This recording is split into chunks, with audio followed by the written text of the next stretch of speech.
algunos grupos.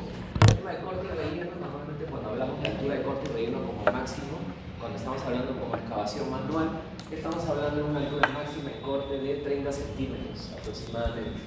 Y la altura máxima de relleno es 30 centímetros. Entonces, como máximo estaríamos hablando de 60 centímetros entre lo que vendría a ser el corte y relleno. ¿Para qué nos va a servir el tema de lo que vendría a ser la nivelación? Para poder justamente identificar un espacio nivelado para poder colocar la edificación, ¿no? Porque nosotros sabemos que en realidad los proyectos no los podríamos colocar de manera pues, paralela a la línea de pendiente del terreno. Entonces, sí es posible, digamos, superar estas distancias que ahí menciono del corte y relleno, pero ya estaríamos hablando de excavación con maquinaria, ¿sí? No es que no se pueda, sí se puede, solamente que en este caso es para la excavación manual, ¿sí? Y obviamente eso es un poco la recomendación. Siempre recuerden cuando hablamos de corte y relleno que traten de balancear lo que ustedes corten con lo que ustedes están rellenando. No debería ser equitativo. Para justamente poder utilizar lo que estamos quitando de corte para poder reutilizarlo como parte del relleno, ¿sí? Y no tener que traer material de otro lugar para tener que usar como relleno, y obviamente eso va a encarecer los costos de la obra. Entonces por eso se necesita que podamos balancear los materiales, ¿sí? Eso vendría a ser la parte de nivelación del terreno. Entonces, esto de aquí, por ejemplo, ustedes ya lo han hecho en el periodo de construcción, ya han trazado el periodo de construcción, han realizado una poligonal de una forma particular que nosotros les hemos dado. Pero aquí, por ejemplo, en la imagen lo que están haciendo es el trazo de lo que vendría a ser la cimentación, ¿sí? Porque en realidad, justo ahora si ustedes lo están haciendo un grupo, el edificio en realidad inicia desde la parte inferior, ¿no? Primero necesitamos realizar las cimentaciones, ¿no? Y obviamente realizar el trazo de las cimentaciones, pero para poder realizar el trazo necesitamos primero haber diseñado nuestro proyecto y poder definir cuáles van a ser las dimensiones de esa cimentación. Normalmente las dimensiones de las cimentaciones no están mucho en relación al ancho de los muros, con el que ustedes están trabajando. Entonces necesitamos limpiar el terreno, necesitamos poder trazar también dónde va a ser la zona que vamos a intervenir para las cimentaciones, ¿sí? Y obviamente realizar luego posteriormente la excavación de las zanjas y obviamente posteriormente colocar lo que vendría a ser ya el vaciado propio de las cimentaciones y del cimiento y del sobrecimiento, para luego recién comenzar a sentar nuestras unidades. Si se dieron cuenta, en realidad eso es lo que ya estaba en la reconstrucción. Al costado donde estábamos trazando, ya lo que vendría a ser el curso de albañilería ya había vaciado una parte de lo que vendría a ser los cimientos y los sobrecimientos, y lo que estaban haciendo es levantar el muro. Sí, en este caso estábamos haciendo las líneas. Eso lo van a hacer ya en el siguiente curso, en el curso de la organización. ¿Sí? Normalmente nosotros, en lo que vendrían a ser obras preliminares, por lo menos en el taller de construcción, lo que vamos a hacer es asentar, pero ya digamos ustedes van a recibir el sobrecimiento ya listo, ¿no? En el caso, por ejemplo, del curso de la albañilería, van a tener que ustedes vaciar cimentación, van a tener que vaciar también el sobrecimiento y también asentar. Van a ver toda la parte constructiva, ¿no? En obras normalmente vemos el asentado. Entonces, para el sistema constructivo de adobe reforzado por caña, vamos a trabajar con dos bloques. Estos bloques ustedes ya los han fabricado. Es el bloque entero, ¿no? Que mide 38 centímetros por 38 centímetros por 8 centímetros de altura, ¿sí? Recuerden, igual que cuando trabajamos del muro, por lo menos para el dibujo en el plano, ustedes tienen que trabajar con una medida de 40 centímetros de ancho, ¿no? Porque ese vendría a ser el ancho terminado del muro, ¿sí? En este caso, ustedes también pueden trabajar con medios bloques, ¿no? Estos medios bloques tienen 38 centímetros por 18 centímetros y la misma altura, por 8 centímetros. Es importante también mencionar que tienen un alveolo, ¿sí? El alveolo, ¿para qué les va a servir? Para justamente poder colocar, digamos, o atravesar, digamos, el refuerzo vertical, ¿no? Esta dimensión o este diámetro del alveolo es de 5 centímetros, ¿no? Porque normalmente la caña o el carrizo que ustedes van a utilizar como refuerzo vertical tiene una dimensión de aproximadamente de 1 pulgada, ¿sí? Y tiene que haber un espacio también para que pase el refuerzo vertical. Eso también lo que se menciona aquí es importante, ¿no? El tema del plantillado. Ustedes ya han hecho una práctica de plantillado. De hecho, la práctica que ustedes hicieron era del sistema reforzado con caña, ¿no? Geomaya, por ejemplo, no tiene refuerzo vertical. Entonces, digamos que en el caso de ustedes el criterio ya no habría criterio de reforzamiento vertical, sino únicamente el criterio de colocación de los bloques para definir el emplantillado, fidelidad par impar. Y obviamente aquí, por ejemplo, tienen que definir cómo va a ser su emplantillado y según eso, pues ustedes van a ir fabricando. Pero en el caso de ustedes de caña, normalmente primero el criterio es colocar los refuerzos verticales y luego recién realizar la colocación de los bloques, ¿sí? Eso va a ser un poco, el refuerzo vertical va a ser un poco lo que te delimite cómo va a ser tu efectividad. Entonces, para poder justamente fabricar los bloques, eso también ya lo hemos visto en lo que vendría a ser fabricación de los bloques de adobe, ¿no? Tenemos bloques que están conformados principalmente con barro, ¿no? Que es tierra tapizada más agua, y se le ha agregado un porcentaje de paja. Recuerden que el porcentaje, digamos que si lo vemos en proporciones, más o menos estaríamos hablando de 5 proporciones de lo que vendría a ser tierra tamizada y 1 en 5, ¿no? 1 de paja y 5 de tierra tamizada, ¿no? Y estamos hablando de aproximadamente de paja un 20% del volumen de la mezcla, ¿sí? Y obviamente recuerden que también la paja previamente ha sido cortada en dimensiones más o menos de 5 a 10 centímetros para que justamente la paja no sobresalga de la mezcla, ¿no? También podemos, en este caso estamos hablando del adobe tradicional, ¿no? También podríamos fabricar, digamos, adobes estabilizados, ¿no? Que ya, digamos, incorporamos otros elementos como estabilizantes dentro de la mezcla, como asfalto, ¿no? Cal y cemento en distintas proporciones, ¿no? Por ejemplo, en asfalto sería de entre el 1 al 3%, ¿no? En cal del 15 al 20% y cemento entre el 8 al 10, 12%, ¿no? Va a depender un poco de lo que queremos fabricar, ¿no? Entonces también podríamos fabricar adobes estabilizados. Lo que nosotros hemos fabricado en la carrera de construcción son adobes tradicionales, ¿sí? Son los clásicos que normalmente se fabrican en algunas partes del Perú. ¿Qué herramientas utilizamos? Bueno, para poder justamente fabricar, bueno, la zaranda o el tamiz, que en realidad eso no lo vimos en la fabricación, pero si ustedes lo vieron antes de realizar los ensayos de suelos, en las pruebas preliminares, mencionamos que la extracción de la muestra necesita haber sido previamente tamizada para eliminar qué cosa, las gravas, ¿sí? Porque normalmente cuando fabricamos los bloques, en este caso fabricamos el barro que va, digamos, a introducirse en lo que vendría a ser la gavera o el molde que ustedes utilizaron. No vamos a utilizar gravas, vamos a utilizar solamente las arenas, los limos y las arcillas, ¿no? Obviamente luego vamos a incorporar la paja, ¿no? Y estos moldes, recuerden que son moldes que pueden ser diferentes, ¿no? O sea, podemos tener un molde como el que ustedes trabajaron, que es un molde que tiene base, pero también hay moldes que digamos, no tienen fondo, y que, digamos, el desmoldeo sería directamente levantando el molde. En el caso de ustedes sí tuvieron que hacer todo el procedimiento de desmolde, para justamente poder obtener el adobe. Y bueno, estas son algunas de las herramientas que hemos utilizado. Estas las que utilizaron más en realidad para el procedimiento de nivelación de la superficie de lo que debería ser el adobe. Y obviamente el buggy para poder justamente colocar el barro, ¿no? Y poder extraerlo y colocarlo ya luego en lo que vendría a ser la batea y poder realizar la mezcla, ¿sí? Entonces, esto que vendría a ser el primer paso, el tamizado, que ya les dije que justamente necesitamos tamizar estos elementos, esta tierra con la que vamos a trabajar, para poder limpiarle y eliminar las gravas. Y hay un proceso también que se mencionó en el teoría de construcción, que fue la etapa de dormido, ¿no? En la cual nosotros introducimos la tierra tamizada con agua, aproximadamente entre 24 horas o 48 horas, para justamente poder activar las arcillas, ¿no? Que es el elemento que va a permitir, pues, que todos los componentes se adhieran, ¿no? Como este aglomerante natural, ¿no? Y eso vendría a ser la segunda etapa, ¿no? La parte del dormido.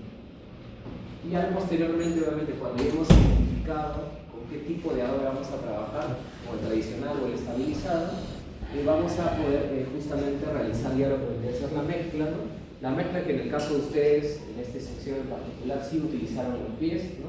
Bueno, no todos los grupos, pero la mayoría utilizaron los pies.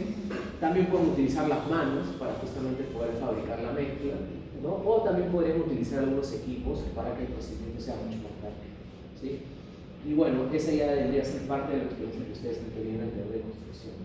Entonces, aquí, por ejemplo, estas imágenes lo que se está haciendo es preparar lo que vendría a ser un poco las gaveras, ¿no? Recuerden que antes de colocar la mezcla al interior de la gavera se tenía que humedecer y colocar un poco de arena fina, justamente para evitar que la mezcla, pues, se termine adheriendo a lo que vendría a ser la superficie del molde, y obviamente para garantizar que la mezcla, que esté en un estado húmedo, termine de absorber la madera del molde, termine de absorber la humedad de la mezcla que está fresca, que está húmeda.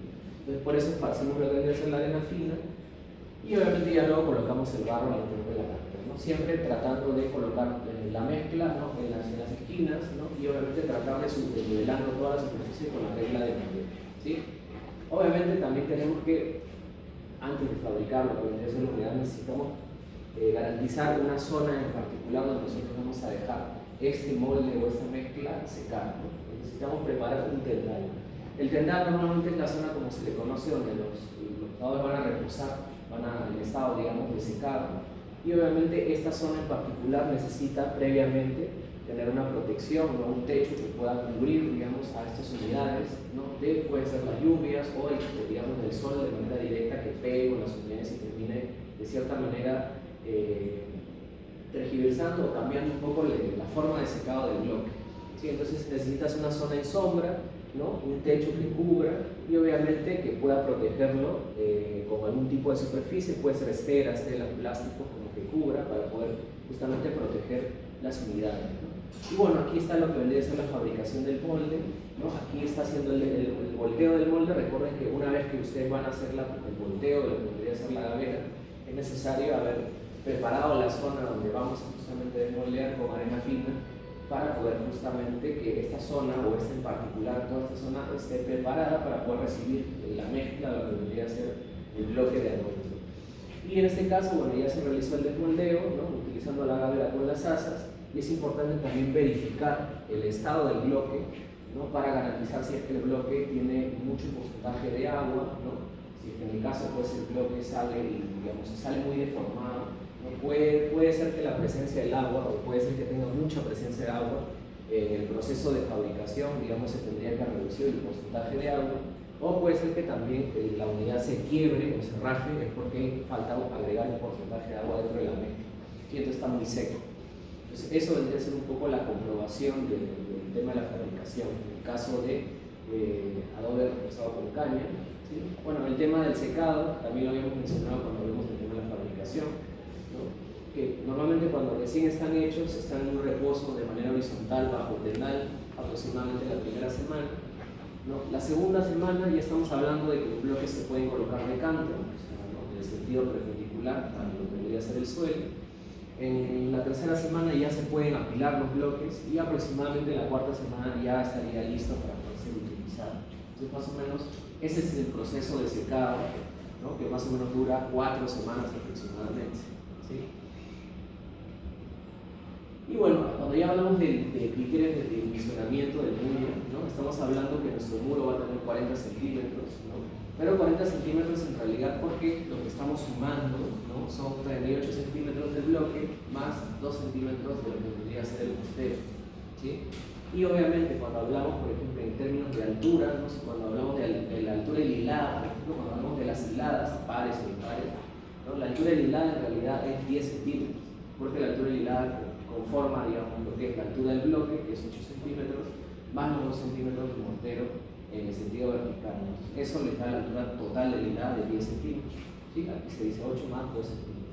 Entonces estamos hablando, de ahí se menciona, de un bloque que tiene justamente que poder realizar este trabazón o estas trabas, ¿no? Para garantizar qué cosa, justamente lo que hablábamos, el tema de las fallas, la falla por corte, ¿no? Que es esta falla que viene diagonal, que va a tratar de separar las unidades, ¿no? Para eso, ¿qué va a servir justamente? Los refuerzos horizontales, los refuerzos verticales, ¿no? Y obviamente también el emplantillado. Por eso es importante que los elementos estén, digamos, de manera traslapada, no todos los bloques de manera traslapada, ¿no? Para eso van a tener que desarrollar su propio emplantillado, ¿no? Tanto en hilada par como en hilada impar. Y bueno, las demás hiladas se van a repetir, en realidad solamente tienen que definir 2 hiladas, ¿sí? Y bueno, en el término de dimensionamiento de lo que deberían ser los muros, estamos hablando de muros anchos, porque estamos hablando de un muro de 40, normalmente un muro de ladrillo, un muro de bloques concretos son muros más delgados, ¿no? Un muro de drywall también es un muro de 12, de 10 centímetros, ¿no? Son muros más anchos que justamente lo que hacen es aumentar el ancho, aumenta la resistencia del muro y también un poco la estabilidad, lo que debería ser frente al volteo, que es el volteo normalmente se da cuando existe una falla por flexión, ¿sí? Entonces, esto es lo que ustedes van a tener que diseñar en lo que vendría a ser los criterios de diseño del muro, ¿no? Tenemos que evitar que las juntas verticales pues, sean continuas. ¿Cómo garantizamos que las juntas verticales sean continuas? Desarrollando nuestro propio plantillado, ¿no? Y garantizando que las juntas, en términos de hilada par e impar, existe ese traslado, ¿no? En todas las hiladas, ¿sí? Y bueno, ahí se explica. ¿Qué módulo como ustedes van a desarrollar justamente para poder colocar los refuerzos verticales? Normalmente cuando trabajamos en caña estamos hablando de un módulo de 20 por 20, una grilla de 20 por 20. para poder justamente colocar de manera correcta los refuerzos verticales, ¿sí? Si trabajaron, por ejemplo, con números vinculados de 38 por 38, cuando comiencen a colocar la guía no les va a calzar. Porque principalmente lo que te interesa es la ubicación exacta de los refuerzos verticales. Normalmente cuando empezamos, por ejemplo, en las esquinas, ¿no? ¿Cuál era el criterio? ¿Se acuerdan cuál era el criterio? Los refuerzos verticales. ¿Cuál era el primero? La primera colocación de caña.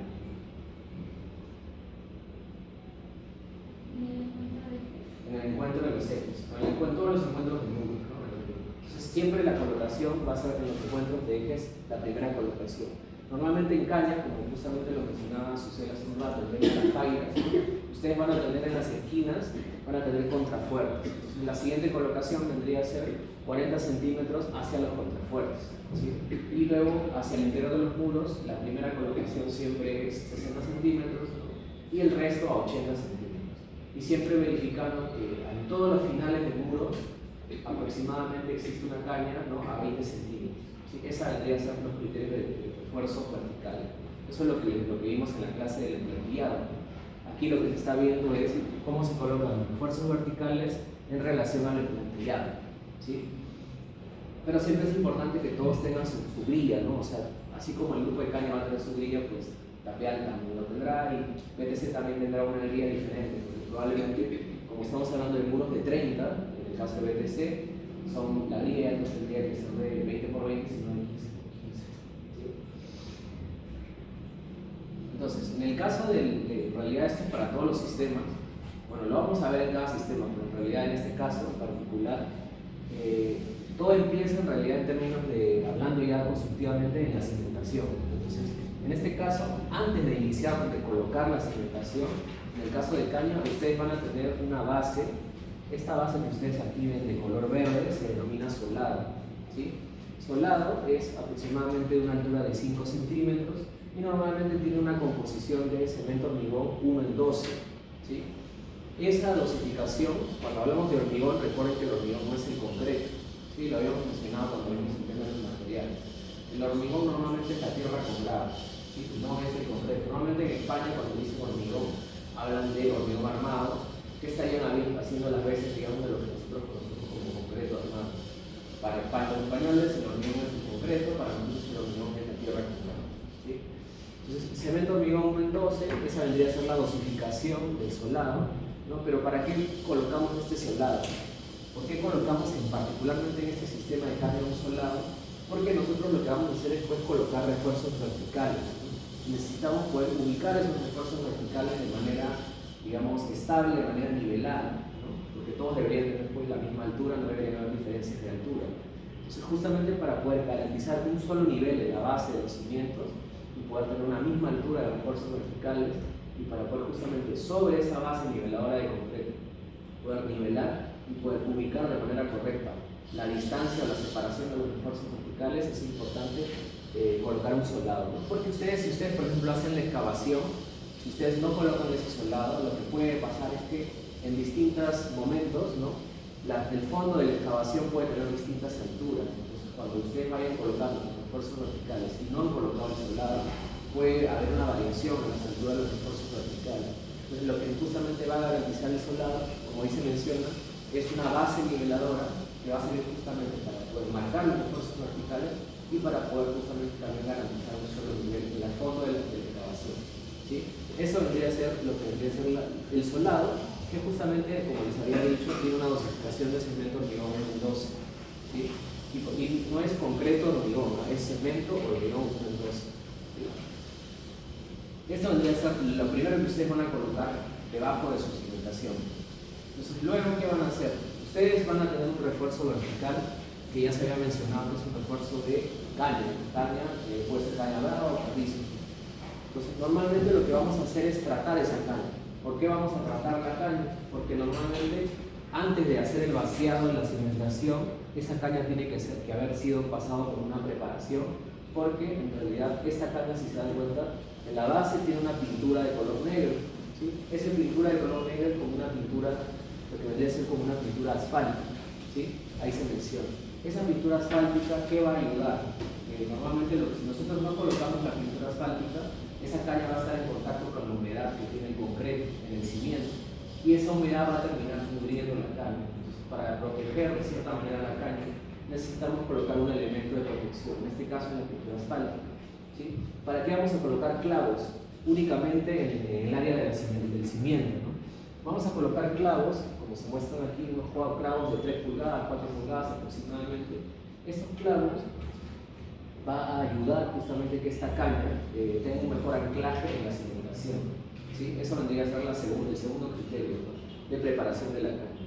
Y también lo que se va a colocar aquí es un alambre, ¿no? Este alambre, que se menciona, alambre número 16, ese alambre de ahí va desde lo que vendría a ser desde el sobrecimiento hasta llegar hasta la viga solera, ¿no?, hasta la parte superior del muro.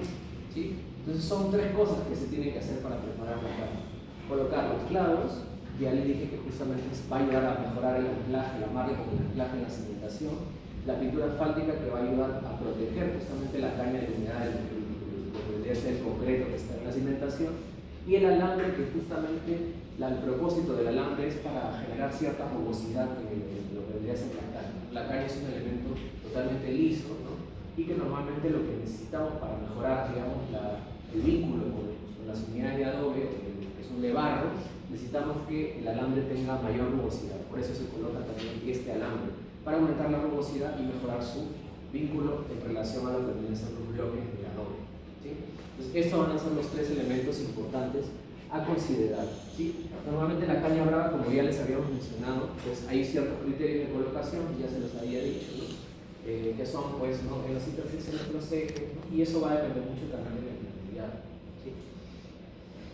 Luego, bueno, aquí se ve también en la cimentación, aquí se ven las cañas, ¿no?, y aquí en la base se ven estas manchas negras, que vendría a ser la pintura asfáltica, que protege tanto a la caña en lo que vendría a ser en el área de la cimentación, como en el área de sobrecimiento también, porque el sobrecimiento también está, digamos, en contacto directo con la humedad del concreto. Esto vendría a ser el cimiento, ¿no? Si se dan cuenta que hay una fórmula, ¿no?, este ancho de este cimiento en particular se puede calcular utilizando esta fórmula de aquí, ¿no? Esta fórmula es similar a lo que estábamos mencionando en el tema de la fórmula para el cálculo de la topografía, ¿no? Esto que dice aquí es 1.5 a 2 veces el espesor del muro, ¿sí? Entonces, si estamos hablando, por ejemplo, de que el muro tiene 40 centímetros, bueno, 2 veces el espesor del muro sería aproximadamente 80 centímetros, ¿sí?, de ancho del cimiento. Si es 1.5 sería 60 centímetros. Entonces, como mínimo el ancho del cimiento debería ser 60 centímetros.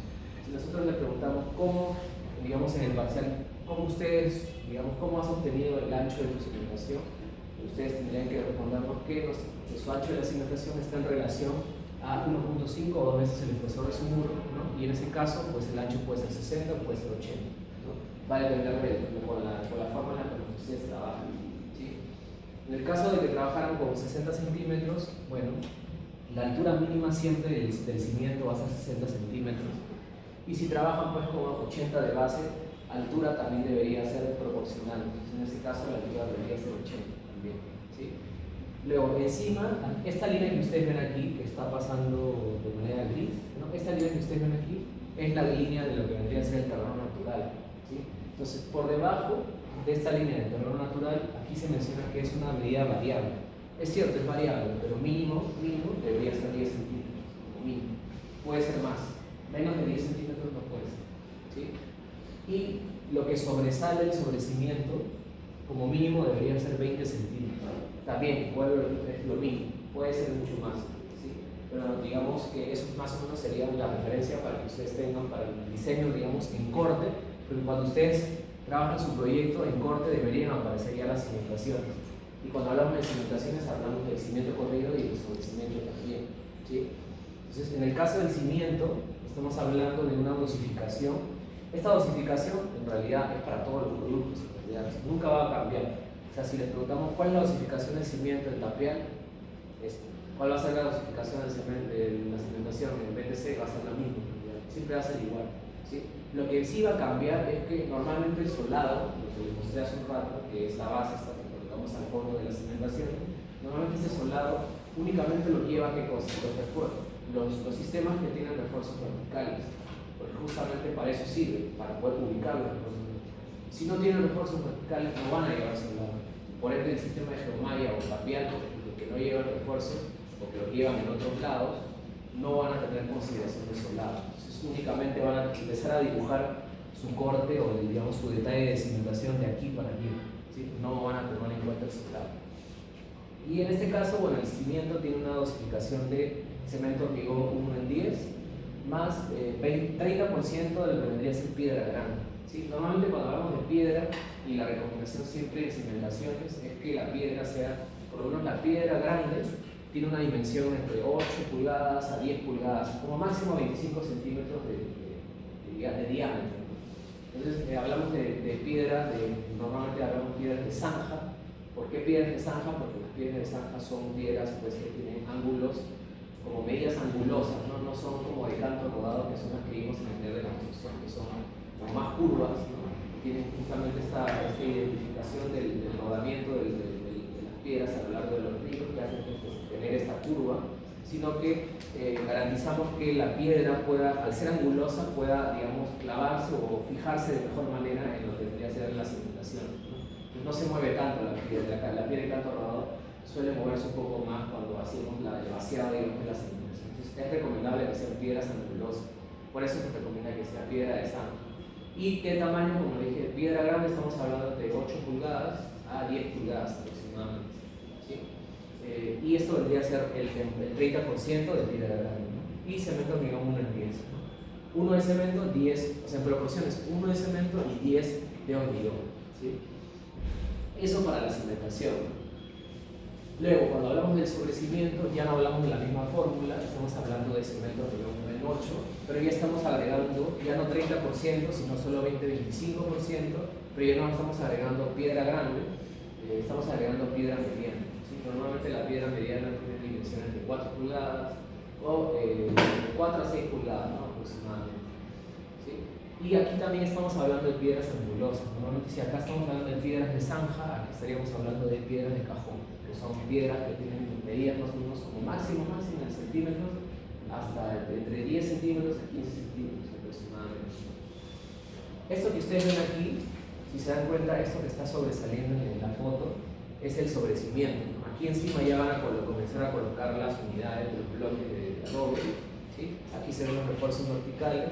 Y aquí, si se dan cuenta, hay un elemento, en toda la superficie del sobrecimiento se ha generado como una rayadura, ¿no? Ese rayado que se hace en el sobrecimiento normalmente se realiza para poder garantizar un mejor amarre entre el mortero y la superficie de lo que vendría a ser el sobrecimiento, ¿sí? Para que se amarre mejor el mortero.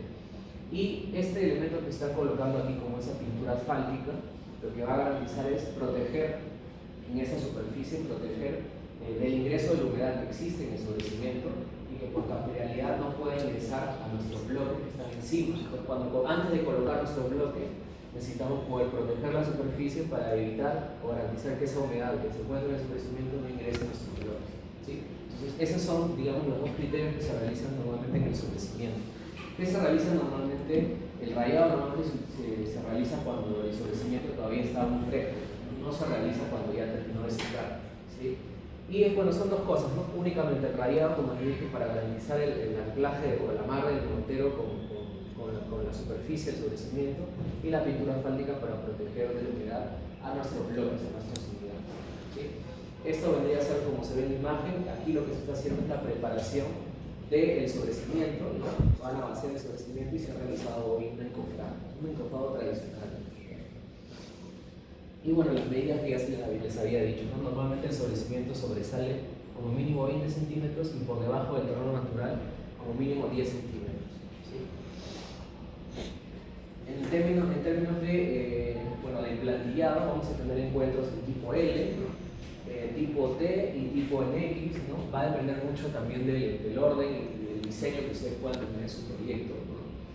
Aquí, por ejemplo, en las esquinas, por ejemplo, si se dan cuenta, aquí faltarían el tema de las conchetas, ¿no? De los contrafuertes. ¿Sí? Y los refuerzos verticales, bueno, eso ya lo hemos mencionado, ¿no? Antes de colocar los bloques enteros o medios bloques, necesitamos pues tener ciertos criterios de refuerzos verticales, que ya los habíamos mencionado.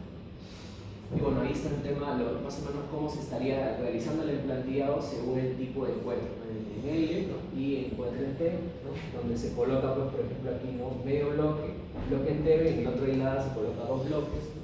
Y de la misma manera en la sentido, medio bloque y medio bloque en el otro sentido, ¿no? En realidad este emplantillado sería más para geometría.